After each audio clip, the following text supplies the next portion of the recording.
And X-Magic should be able to defend. Three-man Jet Kundo cars almost taken down, but Annabelle will secure the kill as well as Chive. The west side, oh my goodness, Cars finds one, but now Cars will be taken down by Light. Aether, very low, will be taken down. That's their jungler out of the game. And Bruno or Iritel? Bruno, so he's going to his comfort as well for Chive. And last time, the Sicilian actually didn't go for Purify. Will it be BTR number 7? Or will Navi finally be able to find a win in their lose streaks? Ladies and gentlemen, let's get to the final game in this best of 3 between Bigetron and Navi. Ding, ding, ding, ring the bells. Game 3, here we go. Same build for Eman, this time with the killing spree. Brave Smite for Terizla, for Luke in the XP lane. And you can see here, he's trying to get that lane control. You have to remember that the last time we saw Terizla, or last time we saw him in the patch, was the nerf on the damage reduction, so he's not going to be as tanky. And also, skill 2 cooldown. Once he uses that skill 2, it'll be very tough, and you can see already early. Yep. Moreno getting poked by X-Magic. You know, I'm wondering whether or not this is actually a comfort hero for X-Magic, because the way he plays the Sicilian in the early game, there's already so much impact with it. Oh, Eman? An early exchange here from the side of Navi. Very, very impressive, and that will force Light and Amon actually to, again, just back away. Hanafi applying pressure here. Aether is also hovering in the area, and that's going to be early gold picked up for the side of Navi. Okay, Eman still gets that last minion in, so it's not too much of a hassle onto him, but you can already see the output and the impact that Navi can have in this early game to pressure Eman out of his lane once again.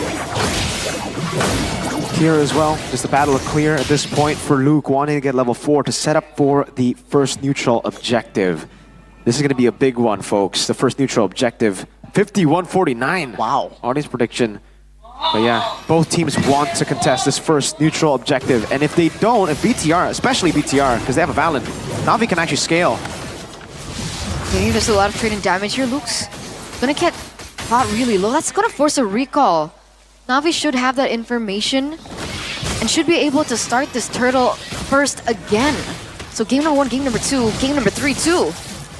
Yeah, it seems like more bodies here forward side of Navi. In the turtle pit, should be Aether collecting the first turtle. Yeah, no compensation whatsoever here for the red robots. But at least they don't force something that they weren't ready for, like in game number 2, right? So that's the adjustment already being made by the red robots, and now they need to look for something else across the board. If they can't find these, oh, wait a second! Oh, Hanafi again pressing the right buttons. Flicker is away though, because Moreno is in the area. Good timing on the heal. X-Magic, not enough damage just yet. Annabelle though, looking for a kill with Light. Hanafi goes down, and that's a first blood for the red robots. First blood, they get something back. But again, it's just Hanafi, right? They get a bit more gold back. Light? No, it should just be to relieve pressure off of Eman. And again, for BTR, then they're going to have to play for Eman. And I guess Annabelle as well. But Annabelle is a bit harder to play with, right? Because Navi have so much CC. Even if Annabelle walks up, Aether will be able to lock him down. Same goes for Hanafi and Cars, especially on the Badang. Flicker. Good flicker. Oh wait, X-Magic doesn't go for Purify again. So that's something that can be capitalized in the later stage of the game by Bigetron. Meanwhile, in the bottom lane, Luke just walks out of that, and he's going to be A-okay. And apparently, Eman is going for the exact same build. See Halberd first into the Melfic gun, I believe, but I think he might not be able to go for the Sky Piercer. It's a bit too risky now in this game. It's not the lead that we saw in game 1. Whoa. On towards a member there, and that is already a good response from the side of Navi. Oh, Hanafi on Eman again. Whoa! Oh, another pickoff potentially. But Eman will be able to go home safely, Light.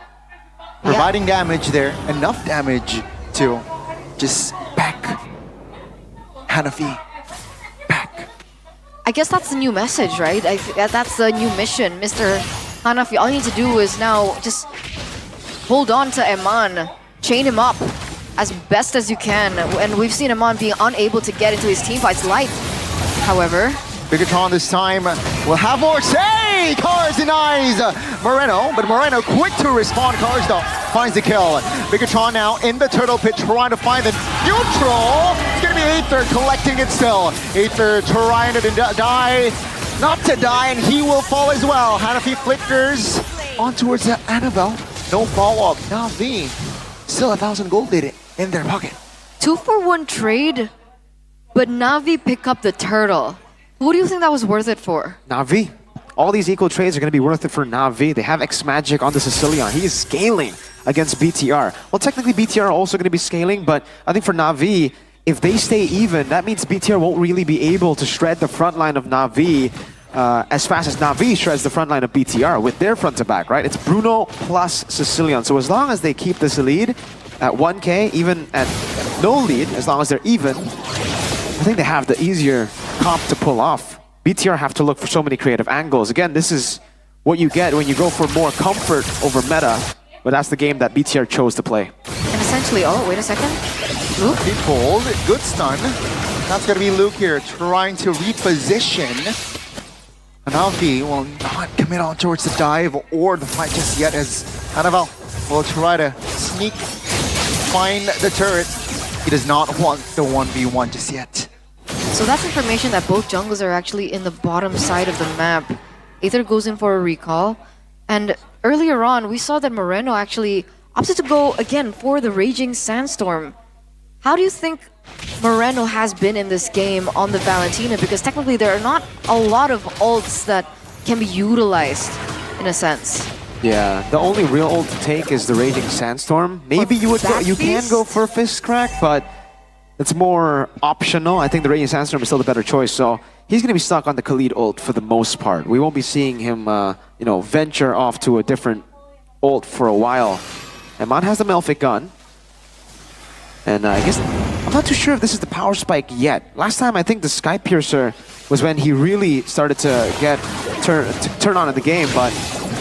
Oh, kick. Light Wave Dragon on towards Cars. He flickers out with a Fist Crack pop. Hanafi trying to find him on, and he will find the kill. It's going to be Annabelle, though, trying to find the trade. Gets its magic.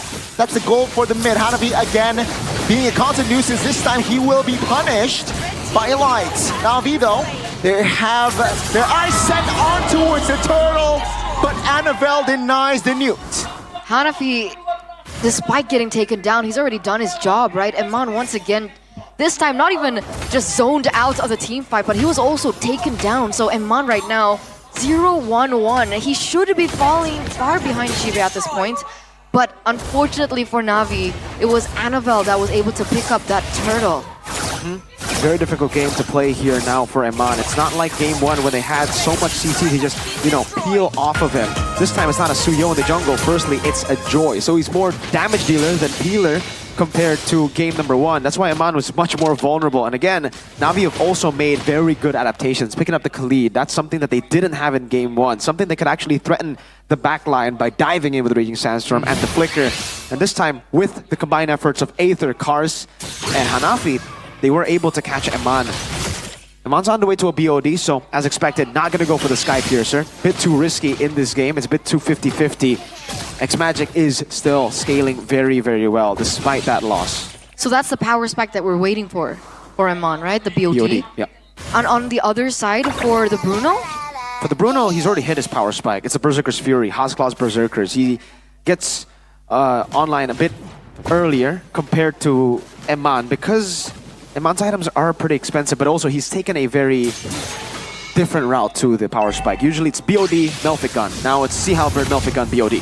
Seems like they want to fight here in the bottom side. Shiva very low. Annabelle secures the kill. Cowers will not be able to get away with the weight of Dragon connecting to him, and Annabelle collects the double. Yeah, it's like you have your power spike, but what happens if you get taken down first? Shiva, the first one to fall in that exchange. That was really well played. Really good trade in for Bigetron too. With these trades, little by little, building up to a 3K gold lead now for Team BTR, Mr. Annabelle, 4-0-2. He's really starting to get that jam on the Joy.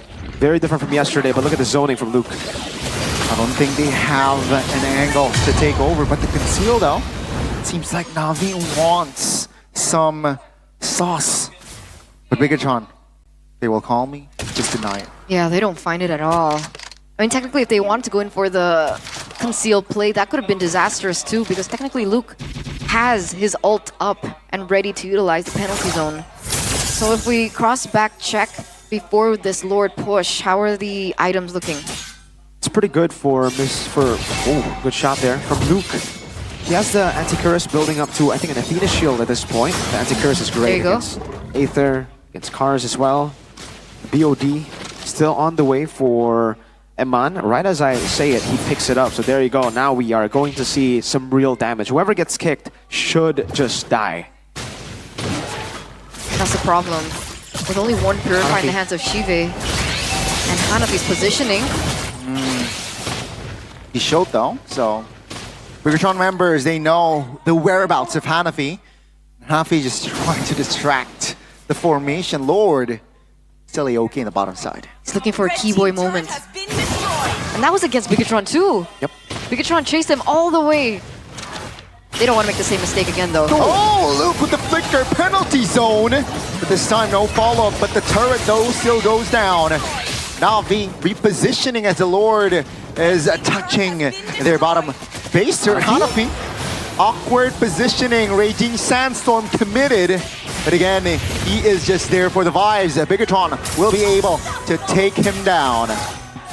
Yeah, that's a successful Lord defense, and technically it's as good as it could have gotten for Navi, right? They don't lose any inhibitor turrets, but there are still some waves that are crashing in the top lane and the bottom lane. And X-Magic should be able to defend. Three-man Jet Kundo Cars almost taken down, but Annabelle will secure the kill as well as Shive. He collects the double, but he will fall as well as X-Magic will be able to claim that shutdown. Bigetron, they have yet to collect a base turret for now. I think the sacrifice there was supposed to be for the base turret, but they forgot X-Magic was still there. That's a big shutdown, by the way. 7-0 bounty given over to X-Magic. Gives X-Magic a way to try to maybe pull the comeback off. It'll be back on the back of X-Magic and Shive if they are able to do so. But now BTR will play the slow game again. They'll wait for the Lord. And I don't think they'll be pushing in these waves. They want to try to suffocate X-Magic, try to stop him, deny him from all gold and XP. Right now, X-Magic is sitting at 1k gold lead as compared to the Valentina, right? So he is racking up the items. What is he on? Divine Glaive and Glowing Wand?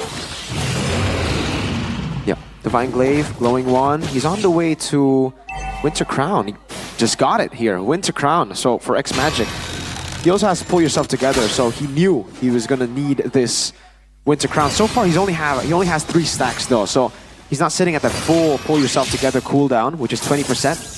He's currently sitting at actually just 15% cooldown, which is the previous pull yourself together base stat. Okay, and speaking of, Aether now level 15, Annabelle level 15. They're both at equal levels in terms of resources. Everything is up except Light's Flicker. So that is something. Hanafi though, and his positioning. He's looking for Eman, doesn't find him. Oh, this is a battle of the brains here. Patience here seems like for the Navi side as well. Bigetron also not pulling the trigger on the fight and the Lord. Yeah, they have a slow push built in the bottom lane. That's a DHS 4th item for Eman. So now even more damage is against these tanks. Whoever gets kicked again, this one should be another big power spike for him to actually look for the kill. Bottom lane still slow pushing. Navi has not sent anyone there. That's why BTR are hesitant to pull the trigger. Nice positioning though, very cheeky, right?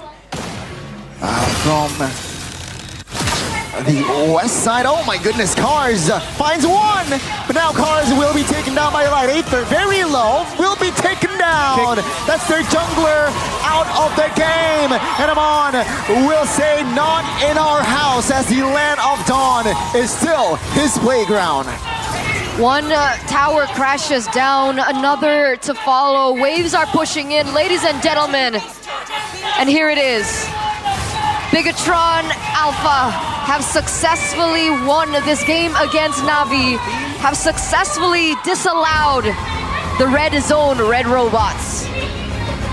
NAVI still winless this season, and against the red robots, they're programmed to win. And it seems like NAVI will suffer another defeat.